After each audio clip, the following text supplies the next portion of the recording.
This is a special call board meeting for the Rockcastle County Board of Education. It's good to see everyone here tonight. Josie, it's good seeing you walk in. It's good to have you here. Welcome, welcome. Our agenda, this is a special call meeting because we changed our date, so the agenda will be as is tonight. Item 1A is silent prayer.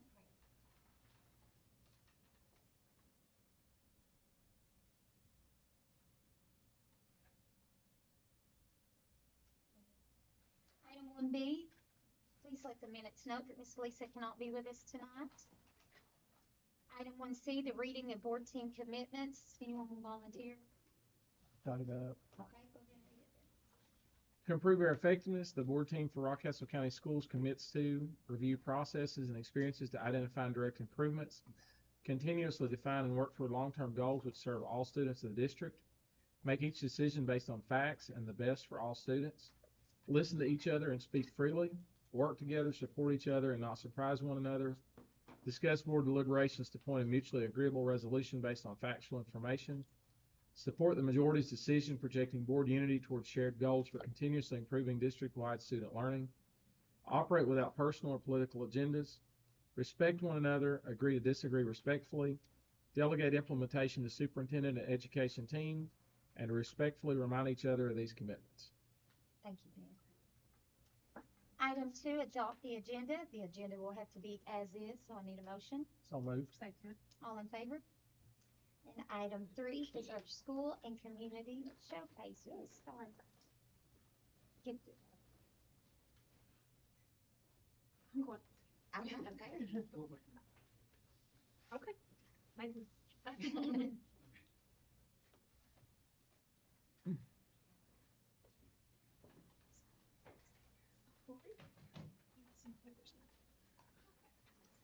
So, this school year, or this past school year, something that I've been working on is coming up with a better way to communicate with families and teachers and students. And so, after having conversations with Miss Carrie about the need to provide supports to teachers because I can't be with all 310 gifted and talented kids every single day.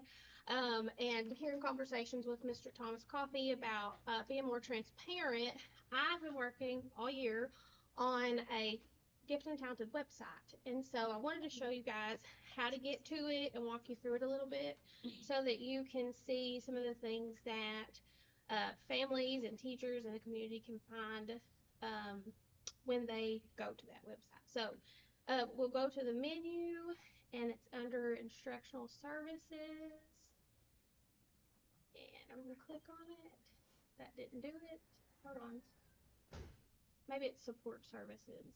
I went through it this morning. I'm pretty sure it was instructional services. Maybe another thing. Click on that. There it is. Okay. And so this takes us to the web page for the district. But if you go down here where it says click here to learn more, this will take you to the Gifted and Talented website where there is a tab for parents, students, teachers, the Gifted and Talented calendar. So I'll go through all of those here in just a second. So first, if we look at the parents, here you're going to find some information on accessing the Gifted and Talented Service Plan. This year, instead of making paper copies and sending those all home, those were all put on Infinite Campus. That was the first time that's ever been done in Rockcastle. So all the Gifted and Talented Service Plans, the progress reports, those are all on Infinite Campus now, and parents can find those through the parent portal. I've also got a parent survey linked on this page, and then some information that if they click that, they can email me and it'll create a document to do that. There's also articles for parents. So if parents if they have a student who is a creative student or they're in the arts or having trouble with perfectionism, there's some articles here. And then there's also some information about dual credit opportunities for high school students, and that's something that might be helpful to parents of middle schoolers and even incoming freshmen. So that is my parent page, and I'll add more to that as I find things that need to be added. Um, Before today, on the home page, there was a list of summer opportunities that I had placed at the bottom. Those are all expired, so I took those off this morning. But as I find opportunities like that for students, I would like to put those across the bottom so that parents can see those and have access to the websites. The next page is for the students. And so if your child is an elementary gifted and talented student, here are some different websites that might benefit them. This is a fan fave of all my gifted and talented kids. They love playing this game set, and they get very competitive. So these are all websites that could be beneficial to a gifted and talented elementary student. And then I made a middle school and high school page. I put those together. And these are just links to AP prep, math puzzles. This Harvard University, I've had Callie do one of these just to make sure that they were free, and they are actually free. They walk you through, it's like an online class. And the only thing that costs is if you want a certificate at the end, then you have to pay for the certificate saying that you completed it. But it is through Harvard University, and they are all free. All of their activities and lessons and certificates are free. And so then there's all of my gifted and talented kids are interested in chess, so I thought I should probably put something on there about chess. They all love chess. So for the teachers page, I also separated that elementary and middle. And so for the elementary, these are all websites that might be beneficial to an elementary school teacher, something that they might use in their classroom. TED Talks, I love those for myself. So these are for younger age students. Here are articles for teachers who teach students who have gifted and talented abilities. And then these are some lessons that I took from the Kentucky Department of Education and put those on here for easy access for teachers if they wanted to use those. And the high school, middle school is very similar. The websites that they could use are listed here. These are articles for high school, middle school, gifted and talented kids, and then here's the lessons that KDE had available. And so this gifted and talented calendar, the GATE calendar, that will be a great place for me to list all the days that students come for gifted and talented days. That way, if one of the students loses their schedule, which they might not know what day they're coming, they can look on this calendar and see all the days that their group would be coming for gifted and talented days. This is the transparency part of it, how you are identified, what it means, what evidence supports an identification for gifted and talented. And so this is just the definition of what gifted and talented is in Kentucky. And these are the areas that you can be identified. And if you click on, for instance, creative and divergent thinking, it gives the definition of that, and it provides the information that there has to be 3 pieces of evidence. And I created a check sheet for each area of gifted and talented just to make sure that I'm following the rules and checking off 3 pieces of evidence and making sure to check off the required bits. And so I put that on there as well so that parents could see the different pieces of evidence that I would have to use. And if they thought that their child should be identified in creativity, then there's a place for them to make a recommendation. Or if a teacher thought that that child should be identified in that area, then they could make the recommendation. And then from there, I would test the student and see if I could collect more evidence to support that. And so that's just creative. Go ahead. So you could access your child's results of that on this. You can't access the results through that. You can just make the recommendation. And you can see that document just shows you what pieces of evidence are that I have to have in order to identify. Is that going to be something that a parent can do in the future, though, is access what, I would have to really look into how to manage that and how to put that available. But that information is in their gifted and talented service plan. So any if they're identified, that shows up in their gifted and talented service plan. Is that available on Infinite Campus? It is on Infinite Campus. So our parent portal would probably. Yeah. Yeah. So that document, they won't see. That document just goes in my file. And if we're ever audited and they want to know what evidence I have, I can quickly pull that out and say, these are the pieces of evidence that I have to support their identification. And so there's one for general intelligence, leadership, specific academic area, and visual and performing arts. Those are all the 4th through 12th grade identification. Primary talent pool is kindergarten through 3rd, and we don't actually pick a specific area. We just say we see giftedness in them, and that, I'll show you what that looks like. But here's the definition, and here's the document that I would use to support that identification. And then I also, on this one, I put a frequently asked questions link on here with just what it means to be gifted and talented in the primary talent pool, what it means to be a high potential learner. If a parent thinks that their kid's in the primary talent pool and they think that they might automatically be in the gifted and talented program, that's not necessarily true. We have to test them again in 4th grade, and that's all shown here in this questions, frequently asked questions section. And then here's the fun part, the enrichment that we did all year. So each of these links are activities that gifted and talented kids have had the opportunity to participate in this year. And so Kentucky Heritage Day was the big one. And so if you click on that, it will bring a video highlight reel of Kentucky Heritage Day. And then to the right of the flyer that I sent out are each of the different arts that the students participated in. And if you click on one of those, it will take you to the students' work. So we archived their Where I'm From poems, we archived their landscape art. And so parents could go back and look through these, community members could go back and look through these, and so they'll always be there as a way for parents to go back and see their child's work. And if students ever want to go back and pull from that, they'll have the opportunity to pull from those things.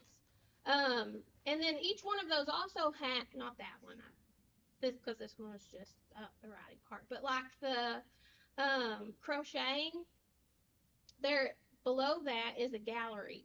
So if they ever need evidence for their any of their work, showing things that they've done, they can go through and see themselves in the gallery and take those pictures. So that was for Kentucky Heritage Day. So if you ever want to go back, you can go back and look at their landscape art, their clay cardinals, corn shuck dolls, crochet, pixel art, their Where I'm From poems, all that. And then below is pictures from the community engagement event. And so that's just Kentucky Heritage Day. But we had environmental days at Maywood, where the high school students were trained by members of the Eastern Kentucky University, and I partnered with Dr. Watson for those days.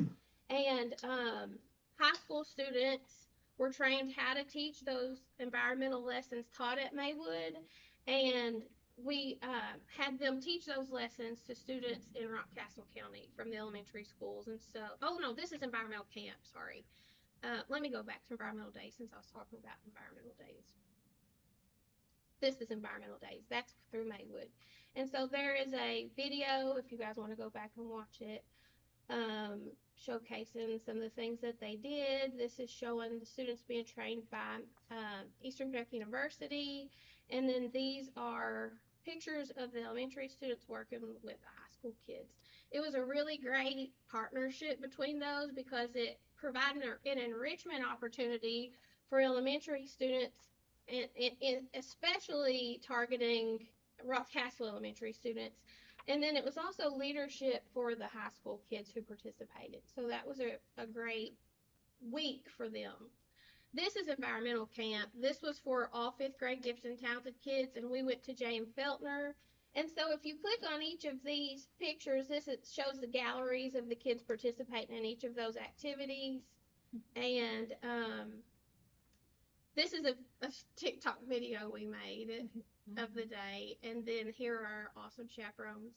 And that's something that I have to brag on Rockcastle County School District is every time I've ever wanted to do anything, anytime I had a wild idea, there were always so many people who were willing to help and make things happen for our kids. And so that was something that always made me real super proud. But we also have the Eclipse cohort where the students built the rockets, and then we toured with Miss Erin Grace and Ed Rising to see the eclipse. Here's a video of that, and then there's a gallery in each of these. We also had some STEAM lessons where kids got to work with the Spiro robots, build cantilevers, pipelines, different things like that. I always try to have something like that each time they came for Gifted and Talented. At at the high school, I hosted the Chick-fil-A Leader Academy, and this was from the club fair at the high school. And then this was our Give Back November, where we donated books to Ed Rising. For Do Good December, we made Christmas cards for the residents at the nursing home.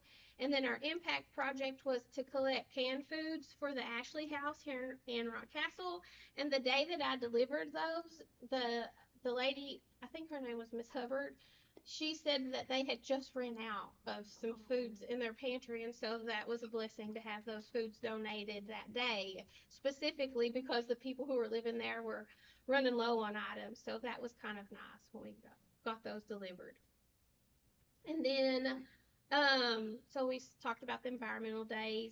And then I partnered with Mr. Cook to host a camp this summer at the RATC called the RATC EdTech Camp. Here's a highlight reel of that day and the flyer, and then here's a few pictures of the kids participating in those activities.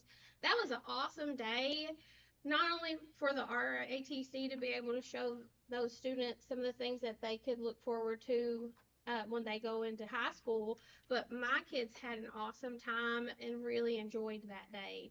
And so that was a great opportunity for those students. And then I took a group of 8th graders to I Teach Palooza in Corbin so that they could show off the work we did with Kentucky Heritage. And so here's a few pictures of those kids at the I Teach Palooza in Corbin. And you guys are getting it all. And then this, I added this from last year when I worked with Mr. Phillips to do the Best Rockcastle County Schools. So those were just some of the enrichment opportunities that Gifted and Talented kids were able to participate in. And so that'll be a good place for them to go to, especially if they want to use some of those pictures for the profile of a rocket. They'll be able to go back and grab some of those. And then here is some pictures from our spelling bee, and this was for the 2022-2023, but this was last year's spelling bee, or this year's spelling bee, and we were able to take students to the University of Kentucky to participate and compete, and these were our district winners. And then here's the YouTube video, our flyer, not really flyer, what do you call that? Program. And then pictures of people who all made that happen. And so, again, there's just always people willing to help and do great things for Rockcastle. And then I'm also coaching academic team at the high school this year, and so I wanted to add those guys in and celebrate them and show them off. And so this is when I took students to Louisville for state competition, and then afterwards we ran around a little bit, and then this was at regionals, and then our districts, which was at the high school, and then these were our seniors. And so this year was my first year as the Gifted and Talented coordinator, and I kind of made it my mission to highlight those kids, the gifted and talented kids, and to provide as many enrichment opportunities as I possibly could, and hope to do more next year. Wow. Yeah. Awesome. So that is it. That is the website. Do you guys have any questions or have any things that you would like me to add? Some things that I've been having in mind that I need to add is maybe a newsletter to send to teachers each month with some of these websites and activities. I really want to be able to use this website to communicate with parents so that they can see real-time information about what we've got going on and activities and programs that they could participate in outside of school if they run across my desk, or if I go to a cadre meeting and something sounds interesting, I can put it on there and students can get access to it right then, because I don't see them every day. And so this will be a great way that if parents want to actively look at those things, they can. Miss Starla, thank you. Yeah. You've made a huge impact in advancing our gifted and talented program, and we appreciate all the work you've done. And I greatly enjoyed the Heritage Day. Yeah. Oh, yeah. It was amazing. And I want to keep doing that. Yes. I want to. I've been trying to come up with more Kentucky Heritage type things that I can do with them when they come to the high school for those days. And I think the new fourth grade coming up, they've not done any of the corn chuck dolls or those kinds of things, and so they could do, and it wouldn't be redoing it for them. It would be the first time. But for the students who've already done all of those, I would like to. I've been thinking of all kinds of things, but if we you have, appreciate you. thank you. Thank yeah. you. You're Wonderful. fabulous. That's, Thank you. you created a great resource for parents. Oh, too, so yeah. Thank you Yeah. for that. I can't wait to get on there.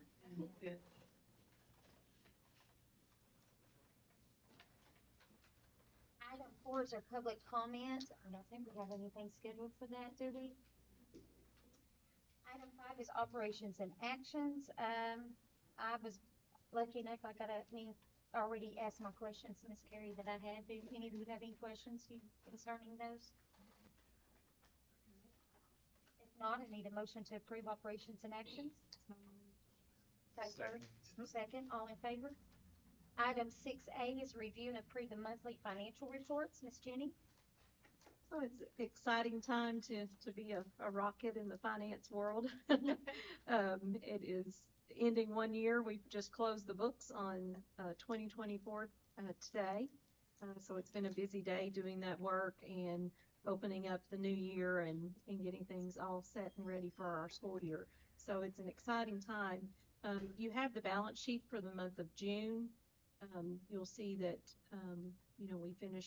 we finished the year with a strong year, and we'll be providing some additional reports for you as we finish our audited financial report and move into audit season very quickly.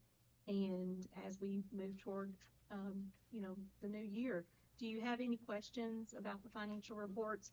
You'll see in the financial expenditure reports, the bond payments were made for the month of August. So those checks have to be to our financial institution in 2 weeks in advance. So those payments have processed in the amount of $278,400 or 140. I apologize. So those payments have been made and are reflected in your reports. Anyone have any questions for Miss Jenny? Thank you, Miss Jenny. I'll move to approve. Second. All in favor? Item 6B, review and approve the KSDA policy and procedure updates for the 24-25. This is the second reading. We already went over that last month. With that being said, need a motion to approve. I'll make a motion. Second. All in favor? Item 6C, review and approve the job description for Save the Children Community Impact Leader Coordinator. Ms. Jenny. Save the Children has sent to us a new job description for the Community Impact Lead Coordinator. They've had a name change and a bit of change in the job duties and their expectations of that position. That job description has been provided to you, and the name change only is reflected on the salary schedule that you will approve in the next item. Need a motion to approve? So moved. Second. All in favor? Review and approve the 24-25 salary schedule, and Ms. Jenny has already alluded to what this is about with that name change. Anything else that you want to cover? Any additional changes? There were just a very few minor things that we needed to add in addition to the prior approved salary schedule. All of those items are highlighted for you in yellow, and you can see that those reflections. we have any questions for Ms. Jenny? MSD hazard teacher, was that not on here before, or did we just change the amount? That was not on the salary schedule. We have had discussions at the district level for a number of years, and Dr. Ballinger and Mr. Benny have had conversations about the shortages that we've had in that position and the high need in those areas. And Dr. Ballinger, Mr. Blanton may have additional information they would wish to share. I support it. I was just curious. It is new. We do have, well, if you all recall, last year we went through the majority of the year with an MSD position vacant. We've used a long-term sub in there, and Miss Becky is here. She can speak to that. Now we have an opening at our middle school, so we're hoping that this might help attract some applicants. And actually, I was in Frankfurt today and spoke with our Byron Darnell, who is the head of the Standards Board, about this problem statewide. And he said that there's going to have to be some type of action taken because in the state there are just no MSD teachers. So we had a long conversation about that today. I shared with him we were doing this, and he said, please follow up and let me know how it goes for you all, because that's something, innovative and maybe will help to attract some teachers to the area. So with that being said, there is no difference in any allocation that should have been made prior to this, though, correct? Nothing? Okay. No changes in that at all. We just have had a difficult time recruiting and finding a teacher with that certification that we could hire. Do we have people within our district now that has that certification? We have one. We have two. Need a motion to approve? I move to approve. Second. All in favor? Item 6E, review and approve the commissioning survey, the appraisal and title search for Delta Gas easement on the Rockcastle County Middle School campus. Mr. Clark. Okay, what we're asking for from the board is basically permission to do a survey, appraisal, title search, any and or all, in order to grant Delta Gas that easement on the property. In talking with Ms. Teresa Combs, she has directed us to the statute that requires us to do certain things for that type of easement. And one of them we know for sure is we have to have an appraisal. There are some details that we haven't been able to work out yet. We'll have a meeting set up between us and Delta's representatives, or Delta and Ms. Teresa, to work out those details and nail down what we have to have. But we didn't want to come back to you all with asking for permission for anything, so we just wanted to kind of move ahead and get that done. And this is to put the gas main, I assume, on their side of the fence, basically. Yes. It basically runs up the upper side on the downhill side. So up above the bus garage. Behind the bus garage, right on the property line, out to Main Street. There were certain items that I could not pull up on my drive. What was the estimated cost that this is going, do you know what that is yet? No, that's, the appraisal is the one thing that we know by statute that we 100% have to have. Or you mean the cost of the survey, appraisal, and title search? Yeah, we don't know that yet. I couldn't pull it up, so I didn't know if that was on there, and I just. Delta has already done, in speaking with their representative, Access Land is their name. They've done this in other districts, and they've already done a survey there that we possibly can use. Like I said, we just need to work out those details. We don't want to come back and say, today we need an appraisal, tomorrow we need a title search. Just want y'all to say, hey, go ahead and do it and get it done. And those funds will come from, Actually, I believe Delta Gas will be providing. oh, they will pay for this. This is not at no cost to They us. have provided $10,000 to the district so For that we service. can use to pay for these. Thank I you. move to grant the approval. Yes. Second. All in favor? Yep. Item 6F, Mount Vernon Elementary School Phase Playground Expansion. Ms. Jenny? We have Miss Vicki Smith with us this evening, and we have been working, the district, Mr. Trent Clark, Mr. Blanton, and Dr. Ballinger, we wanted to bring to the board the efforts that Mount Vernon Elementary, along with their parent group and their staff, are making toward a playground expansion. And Miss Becky can share a little bit about that, and then we'll share what we would like the board to ask in support of this effort. Um, Having a plan and having a vision and going after additional grant funds and raising funds in our local community. I think we would like to come to you in this presentation and ask for some matching funds from the board to kick off these efforts. And we've put together kind of a timeline, and we've broken this into phases, and Miss Becky will kind of walk us through, and then we'll request some funding from the board. So one of the things that we looked at, we have the MSD classrooms for all the elementary at Mount Vernon. So if there's students in MSD at Roundstone or Broadhead, they come to our school as well. That has grown to be 2 classrooms. So it is a growing need. But in addition to that, we also have a high number of students with autism, with other sensory aversions and things like that, that is just increasing around, at all of our schools. It's not just at Mount Vernon. So I started looking at our playground and realized that there wasn't a lot of opportunities for students with disabilities or some of these sensory issues to have opportunities to interact with their peers. There was a whole lot of traditional playground things. So it was swings and slides and those types of things. Another thing was accessibility. We had last year, not this past school year, but the first year I was at Mount Vernon, we had 3 students in wheelchairs. This past year we only had 1. But once you get past that initial entrance into our playground, you're on the grass, or if you've been at Mount Vernon, you realize it becomes dirt real quick because the kids play on it some, which is good, you're right.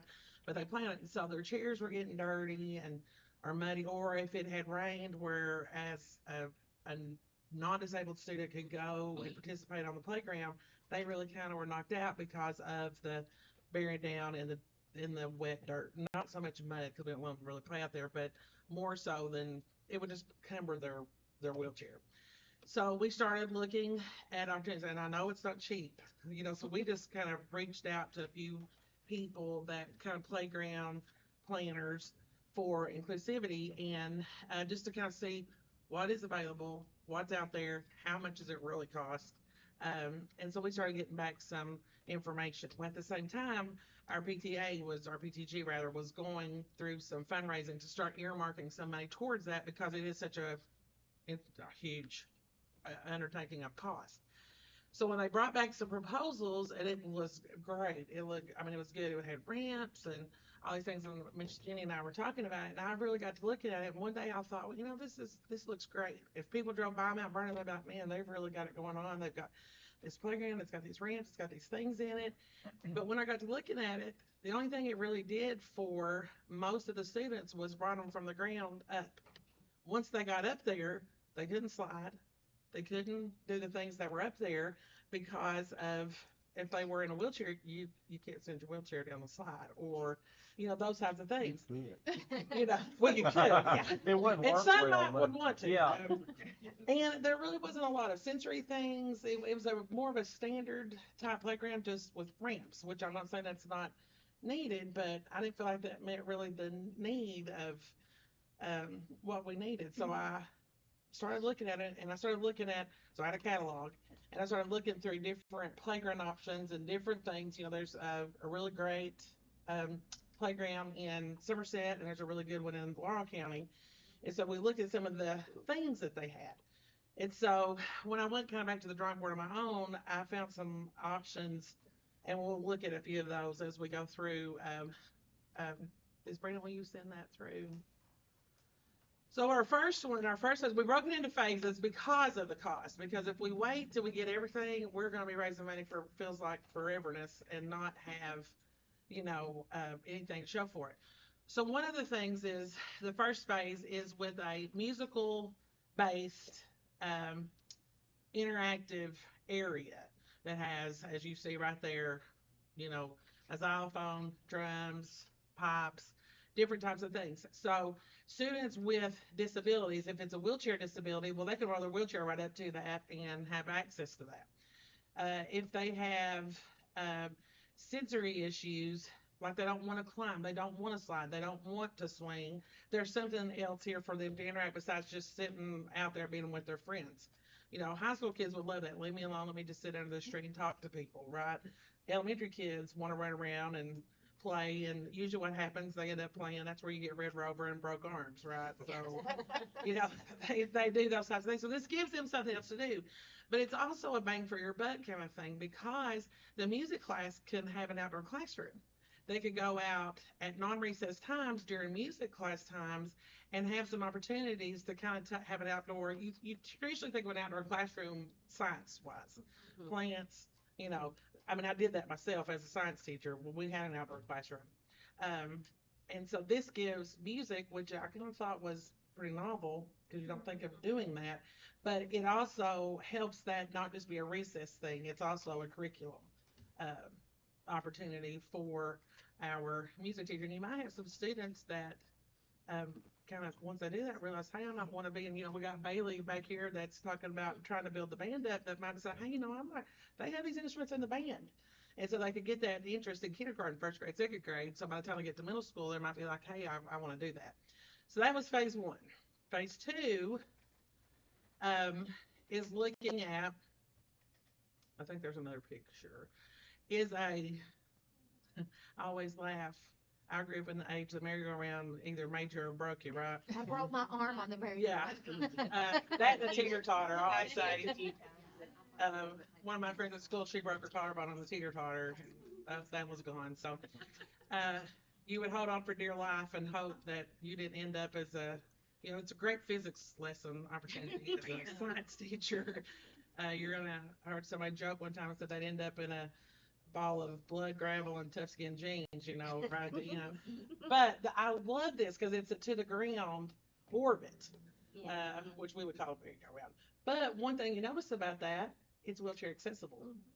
So something that a student in a wheelchair may never ever have an opportunity, well, definitely does not have the opportunity to have that at Mount Vernon at this point in time.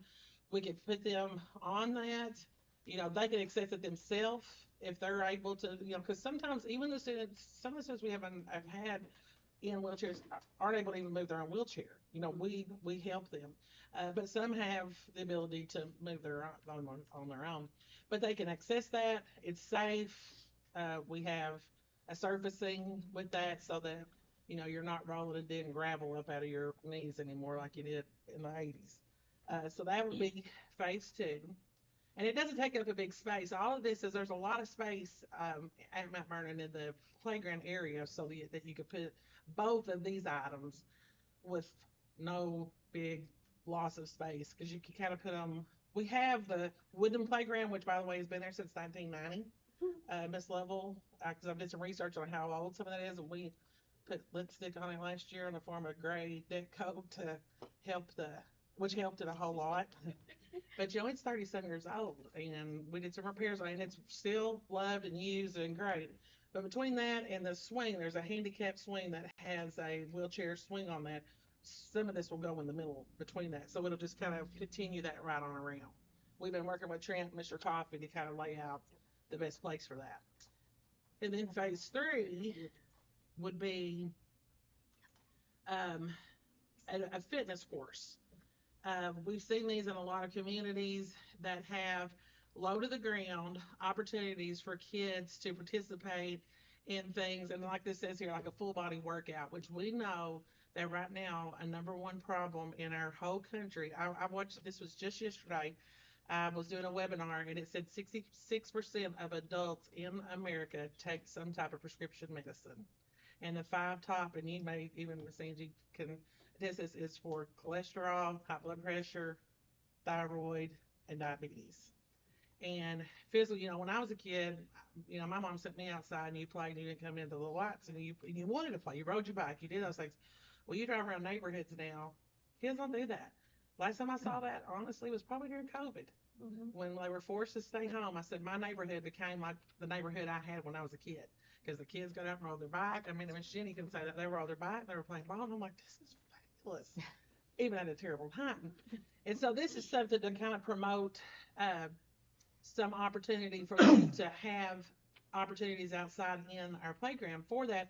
And the same as music, to give Miss Vanessa and our PE teacher an opportunity for an outdoor classroom besides the basketball court. Could our vocational school possibly get in on this too and maybe make some things? I actually made the frame for the swing. Now, like that merry-go-round, whatever you want to call that, that's pretty. But That's no, pretty like the involved. bigger, like, I don't know what the musical instruments are called, like, it's usually, is there ADA compliance you have to deal with? I don't things? know if there would be Yeah. compliance. I would say Yeah. that there would be guidelines to what you could put. I mean, nothing against Mr. Cook's students or Right, anything, no, but you I know. doubt it would meet those. So that would be, Yeah. and it's a big thing. That would take up pretty much, we'd have to move the fence, because Mr. Trent and I have talked about this. We'd have to move our fence a little bit, because, we have a big space. You have the basketball court, that's by Snack Shack. Then there's that big field, which we use. And there's a dividing fence, which we keep locked most of the time to keep the kids in on the playground side, which does all the playground, the basketball court, the shelter, and all that. And so we would move that fence a little bit to accommodate this thing, this phase 3, to have, because it has a bigger footprint. But there's a lot of opportunities of things on that. And it works on balance. I mean, there's a lot of just, it's not a basketball thing or throwing a football thing. It's just a physical fitness type thing that's like really fun. So Miss Vanessa in PE, just like music could go outside, they could go out and utilize that during PE. So you would have an outdoor, like I said, be on basketball. Let's just go outside and play today, which is physical fitness, but it's a little more gives a more structured opportunity for PE to go outside and have opportunities in the spring and the fall. So, and all those costs are at the bottom. So, of all of those. So there's, that obviously is the reason that's phase 3, because it's the most expensive, but it's the biggest and it has the most variety, different things that are in it. So we started with, bang for your buck and things that we could do quickly, so we could start getting it put in. What was phase 1? I didn't see the cost on that one. Was that one pretty the cheapest, I guess, most affordable? Something else. It's not gonna cost them. But there was. So in the funding, phase 1 funding source, the ensemble is $19,084 is the estimated, with some cost savings, that we received. Mr. Benny has checked with, some of our grant consultants, and, this is an instructional component, and we are going to be able to use some federal funds for that component.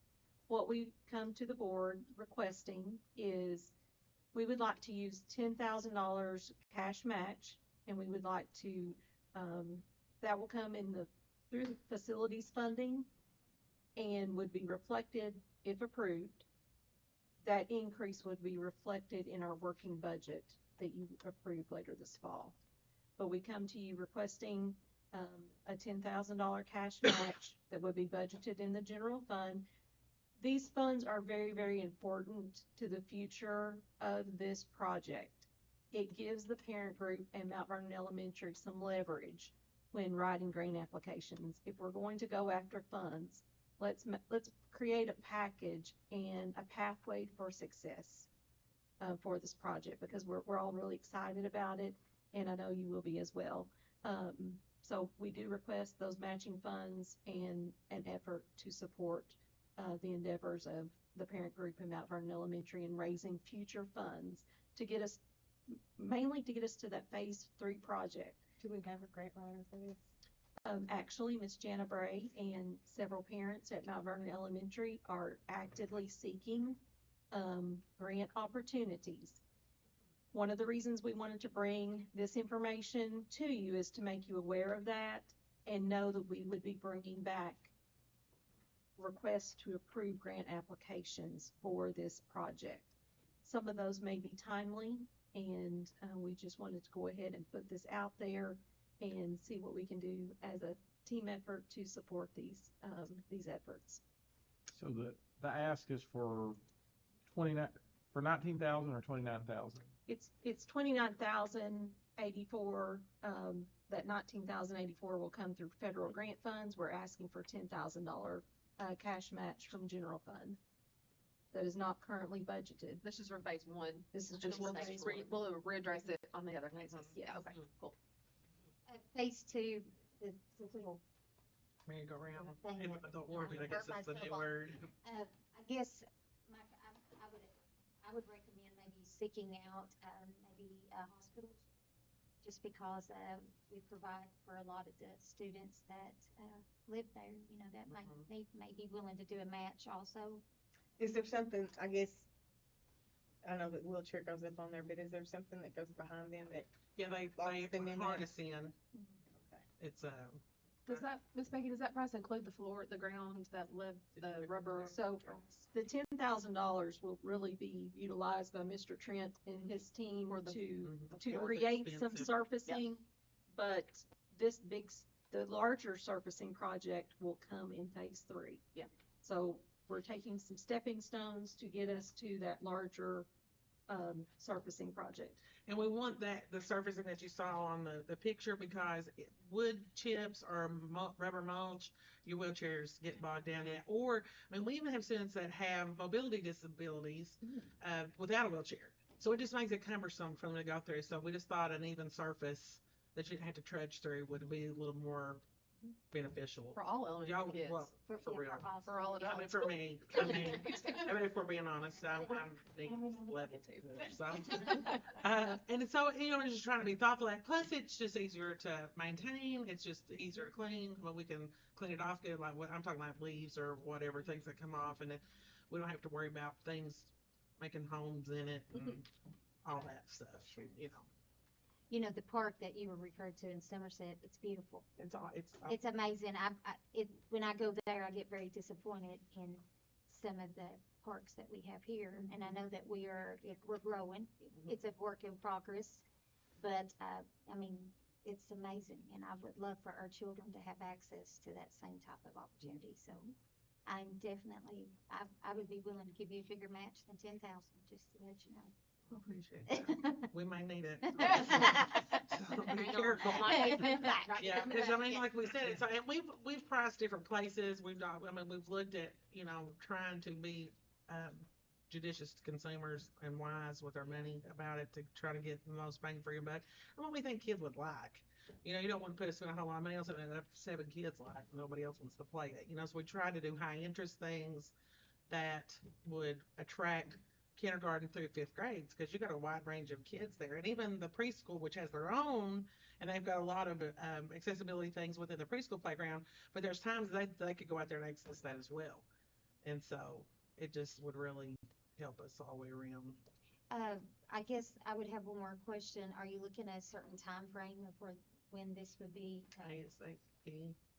I mean, honestly, I mean, we would like to just, once there's a process to it, because you got to order it and they've got to get it and they got to, you know, all the delivery. But I mean, really, as soon as we can get started on phase. And that is another thing too, when you're fundraising, when we started that back in the spring and people were asking, well, what are you doing? I was like, well, I don't know. Because I mean, we had this vision, but not like tangible, like what we showed today on our presentation. And so this also gives us an opportunity to say, hey, this is what we're doing.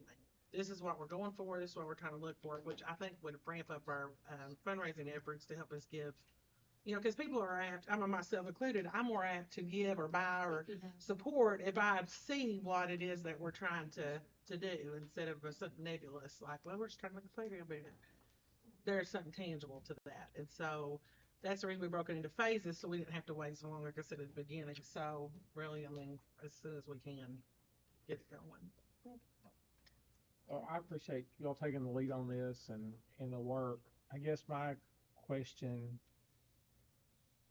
is, I know the FMD need is higher at Mount Vernon just because of the students we're serving, but are we in a position to do this for the other 2 elementaries at some point in the future? I know Mount Vernon's raising the money and matching and all that, but I just want to ask that up front, because I could see us having 2 more requests next month, and I would support that if we can afford it. But I just want to. And the importance, I think, for the district in coming to the board is planning, and that we make efforts to plan and budget for the projects that we have coming up. And certainly we would want to be equitable as possible and support future projects at other schools as well. Be really nice if the contractor who does our middle school project would donate a really amazing playground. Come on, Brent, we gotta work on that. All they can say is no. My dad always said you can always ask, as long as they say no. They can't eat. We have not That's right. progressed. I mean, they was no if you don't ask, and that's the worst thing that can happen. Well, thank you, Ms. So, all right, you're welcome. Need a motion to approve the MVS Phase One playground expansion. That is a request of $10,000 from the board to put toward that. So moved. Second. All in favor? Item 7 is the superintendent's personnel action report. It is the busy month of July, so it is very, very full right now. Lots of movement going on in the district as the summertime always presents that. So if you have any questions, I'm happy to answer. Any questions for Mr. There you are. It's good to see new employees coming to our district. Item 8 is department reports. Does anyone have a highlight that they would like to discuss? Marcus? You're quiet tonight. Why are you so quiet? Well, I haven't been on the agenda, so I was just sitting here taking it all in. Good job, Miss Jenny. I just, our calendar, I put our calendar on there, school starting, it'll be here before we know it. I did make a mention there of our start and end times that are gonna change. 7:55 to 3:10 will be the school day. The homeroom period will be 7:55 to 8. Students will be tardy at 8 o'clock. That won't be a change for elementary. It will be for the middle and high school, that tardy time. Dismissal times, middle school will dismiss at 3:05, high school at 3:07, and then elementary schools will dismiss. The buses will dismiss whenever the buses get there. And we had some questions about when will they dismiss. Well, we can tell people it'll be 5 to 7 minutes. Right, Trent, generally later than normal. We would Trent again later than normal. Afternoon parent pickup times, that'll be, of course, vary by elementary school. So that will be a change. The reason I asked you, I had a question that I was going to ask you about your report. So Okay. I noticed that the new law about the unexcused absences. Yes. And my question to you is that now that is in place, but do we have the same policy at all schools?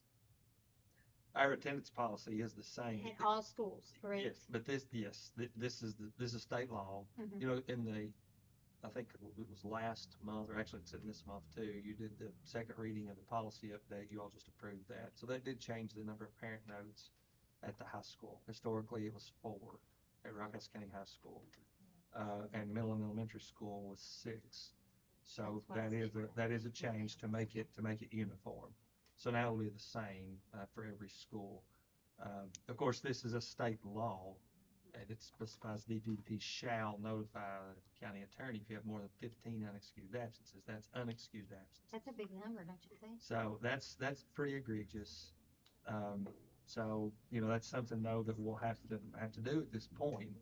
It'll be up to the county attorney what to do, whether to file a habitual truancy charge at that point. But that takes the discretion away, at least for me, in terms of making that recommendation to the county attorney. I have to notify him, and then we go from there. I assume we'll be advertising from here on out about the times, because I will need to be reminded of the new times. I wrote it down. I should put it on my refrigerator pretty much off. We're At gonna 8 o'clock, you we're gonna- already. Today, I think I wore Savannah out. I gave her my Rock Online application, opened up online registration. We're putting that out. So, and then I've included the letter that I'm going to send out about House Bill 611. We're going to let people know that that's the change in the law, not change in policy, but that is the change in the law. So people need to be aware of that. So I'm going to be sending that out here. So, and we'll send that out too, closer to the time for school to start. We'll be publicizing those start times. It is a little bit confusing because, we can't say a dismissal time for every school because it's based upon busing, obviously. And that is a little bit confusing. What time school get out? Well, it depends on what school you go to. Brownstone buses leave at a different time than Broadhead buses. Parent pickup times are different for every school. So that is a little bit confusing. Some of those will be determined by school. Middle school will leave at 3:05. Students will dismiss at 3:05. Generally, it's about 5 minutes or so for students to get out before they dismiss. So, and start times will be the same. I wanted to, last year I was kind of caught off guard by this because I'd never really thought of it along these lines, but I had a parent come to me who was a teacher who had open house at the middle school at the same night that it was at an elementary school, and it kind of was very difficult for that parent. And I don't know if we've already got that set in stone, but if it's not set in stone, I think it would be really nice if we made sure that it was, that those parents could be able to go to their children's open house instead of, and, you know, that are teachers or staff members, so. We did address that, correct that for Good. this year. I'm glad. Our elementaries will be the same, but our middle and high will.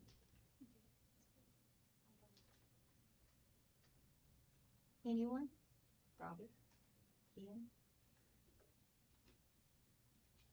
No? Benny? Nothing? Okay. Item 9 is superintendent communication, Dr. Bowden. Just a couple of items to mention to you all. Our leadership team, along with our principals, will be going to our KSA leadership retreat next week. So we have a room dedicated all day Wednesday just for our team.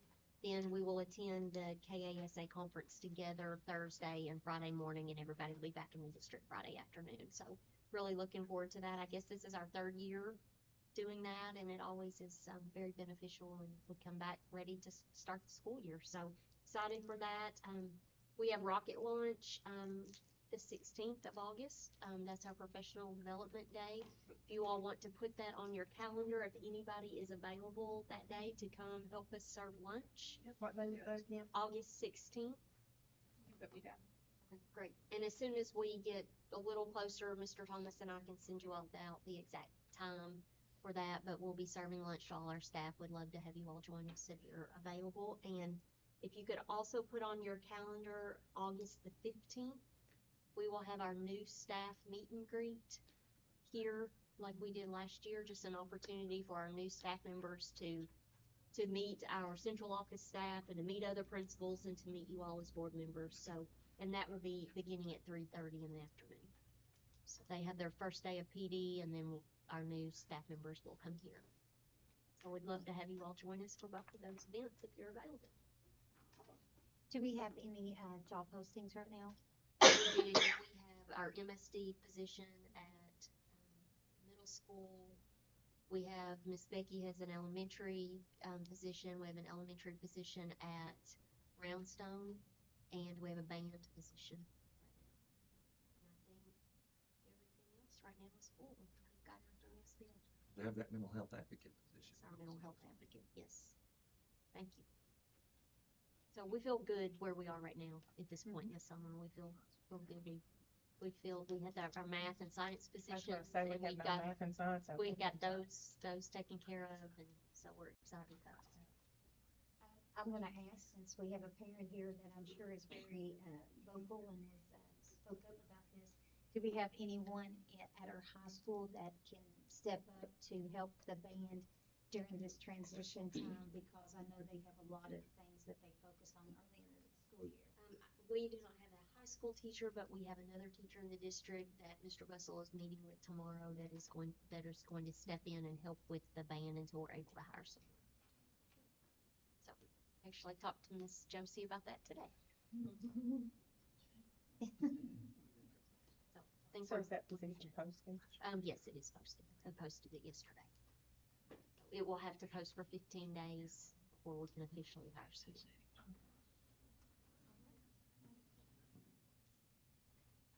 That's all I have. Thank you. Item 10 is board comments. Kat, got anything? Congratulations to our AP students who Yes. passed. I think we had a really good, Exciting. successful pass rate. I know they're really happy to have that over with and get their grades back, scores. Yes. So just want to say that. And then Parent Palooza, we've talked about that, all our open houses, so we're going to be doing a Parent Palooza at the high school on August the 12th. That's for parents and students, but it's just to come and learn about the high school, and if you have any questions, Mr. Bussel's gonna be doing some info, sessions. And we'll have a lot of vendors, community, people will be there. We're serving food for the students and the parents, so. And with this, middle school, same thing. 20th and 21st, I think is what it is. Is that right? That's more of the orientation / open house, same thing. So big events, that'll be wonderful. No. I don't have anything. Appreciate all of you being here on this hot summer day. With that being said, I think it's a good day to be a rocket, don't you, Miss Jenny? It's a great day to be a rocket every day. You know, and I would say, you know, thanks to social media, we've got to see a lot of our students and former students, how successful they are. Your daughter being one of them, big deal, what she just got to accomplish. And so, and, you know, I just doing something right around here, aren't we? So, that being said, need a motion to adjourn. So moved. All in favor? Thank you very much for